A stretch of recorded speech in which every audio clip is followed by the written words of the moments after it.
টাকা করে রক্ত গ্রুপে লাইভ দেয়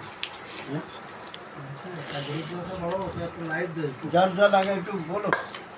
হ্যাঁ কৃষ্ণর এই হইল ইয়ার যুগে এই যে রাধা কৃষ্ণর যে যুগে ওটা হইল কি যুগ দাপর তাই এই যুগে যখন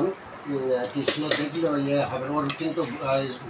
শাখা টাকা দিয়ে এই বলরাম দিয়ে 24 জন বন্ধু 24 জন নিয়ে হচ্ছে 24 জন তাই তো ঠিক তো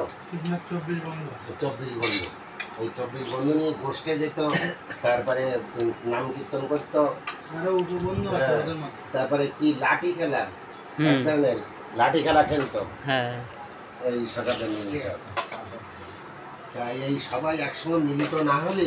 মানে একটা আনন্দ হতো না কিন্তু ওই যুগে ছিল কি ওরা 4 জন ভাই রাম লক্ষ্মণ শত্রুঘ্ন ভরত এই 4 জনে ওরা ছিল তো দেখলে এই 4 জনেই খেলা যায় না হ্যাঁ এটা কথা তাই তো এই 4 জনেই ঠিক হয় না তাই ওরা হলো এই পরপর এই ইয়ে বাড়িয়েছে তারপর দেখলো গৌরাঙ্গ মহাপ্রভু যখন আসলো তখন দাঁড়াচ্ছে নাকি এইগুলো হবে না সবাইকে প্রেম দেবো 4 জনের তো 24 হয়ে গেছে 24তে একদম সারা ভারত সারা পৃথিবী এই প্রেম দেবো এই গৌরাঙ্গ মহাপ্রভু এই বলি লজিকটা কিরকম সত্যনারায়ণ সত্যনারায়ণ